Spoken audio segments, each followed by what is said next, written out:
Okay, this is kind of a rant I'm having on the credit system. We have a credit system which kind of rewards you for going into debt and paying your debtors back on time and staying in debt instead of rewarding you for being financially responsible and not being in debt. You actually sometimes are punished by not being in debt. Oh, I pay everything in cash. Oh, you have no FICO score? Oh, well, we want to charge you more for your insurance.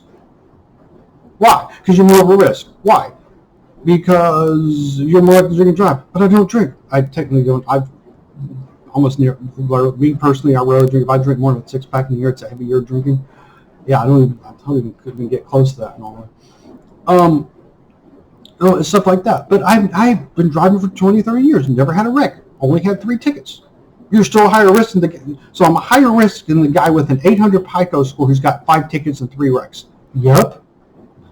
And that will, when they do get sued eventually, there's a class action lawsuit against them by a bunch of people who have great driving records. They're going to look really dumb in a court of law, and it's going to change. Now, 2 states do make it to where it's illegal for them to use your FICO credit score to determine. They have to actually determine real ways. 1 is Massachusetts by statute. 2 is by California because by statute they can, but in order to do so they have to have permission from like California, there's like an insurance commission people, I don't know what they're called, but they're the ones who make the rules, and they say they can't do it, so they can't do it. Both are great rules. It's like, yeah, California really screwed up state, they have like 1 good rule, and I'm like, yeah, that's good. It's really funny. Massachusetts and California, 2 of the worst states when it comes to like taxes and all sorts of crazy stuff. Like they have each have 1 good rule. It's the same one and everybody else. I know they're trying to push it here in Texas, but the whole credit system is just ass backwards. You're rewarded for staying in the debt instead of being a thing. And I think the way to change this is people in this country have got to get out of debt. Slowly but surely, I think we're going to because the education is getting out there. It's getting out there, and people are looking into it.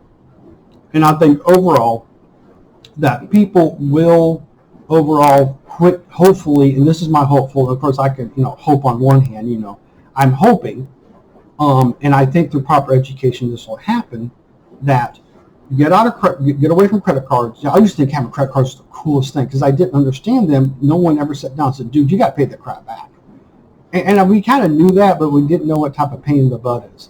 Because remember, I had just joined the Navy, and we had a guy, he had like 4 credit cards. That was awesome. He had 4 credit cards. That was great. Yeah, what I didn't know is he had to pay them suckers back. This was the things they don't tell you. That, look at this, how much it's going to cost you, blah, blah, blah, this. And you tend to spend, and also, things say you tend to spend more when you use a credit card. There are people who use a credit card properly for the business. They do the business and they pay it off in a month and they keep it going so that they can use it for what they need to use it for. Also includes charge cards. I avoid American Express. I don't want anything to do with them. There's some bad, horrible stories about them. Next, I cannot stand is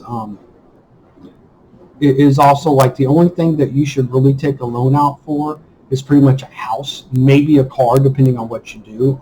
Trying not to get a loan for a car. I have a car payment I want to get rid of, and next time I get a car, I'm going to pay cash for it, even if it's a POS, because I'd rather have a POS that's paid for than a new car I got to pay payments on, because that's like, no.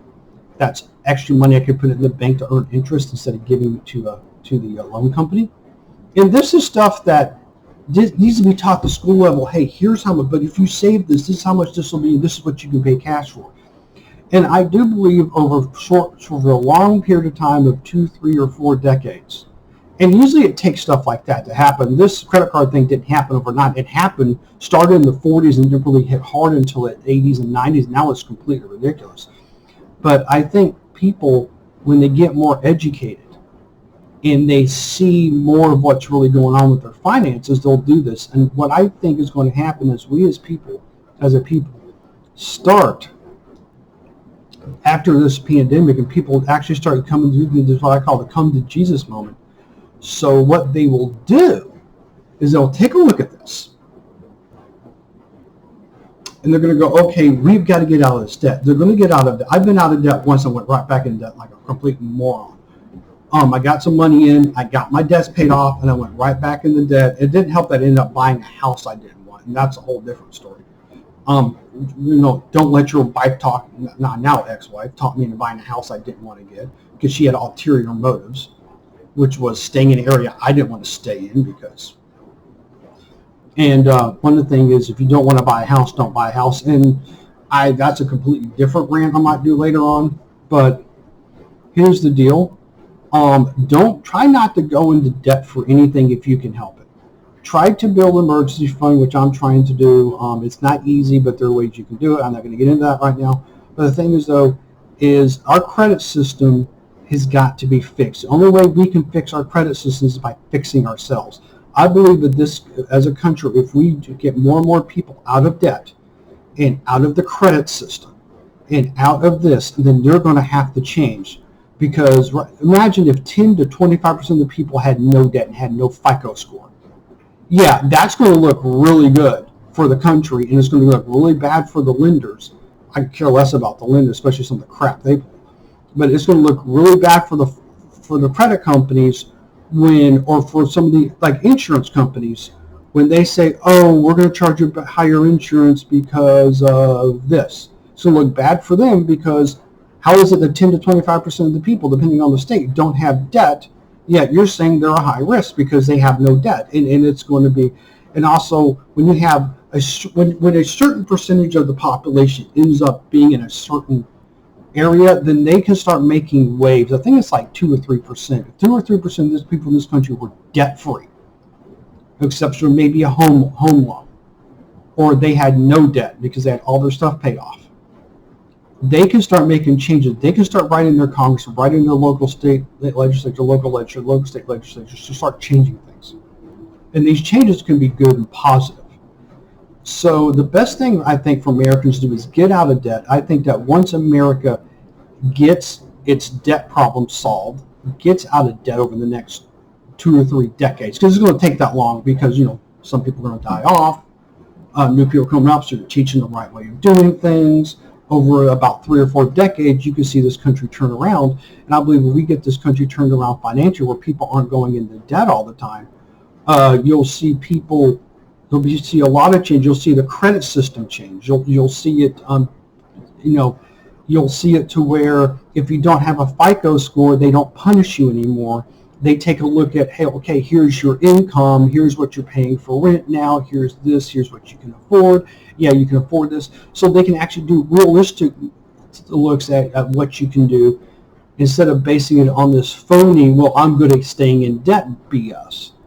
And I think when that gets happen, a lot of other positive changes will happen too. I believe as more people become more financially literate and understandable, they'll also start holding their local, county, state, and federal politicians accountable for their actions.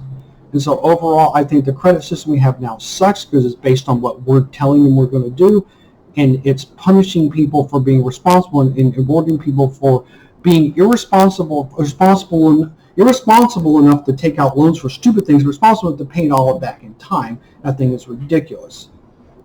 So the best thing to do is, I think, to really give the middle finger to the FICO companies, to the FICO score companies, to like TransUnion, Equifax, and I forgot the other one, the 3 credit companies, is not to have a credit score. And that was like, we have nothing on this guy, and then screw them. You can go on with their life. And that's about it. Then you want to screw the credit companies? Don't have a credit score. I think having a credit score is kind of dumb. And I'm trying to get out of all this credit stuff. I mean, like I said, a couple loans to get rid of, and I'm done. And that's about it.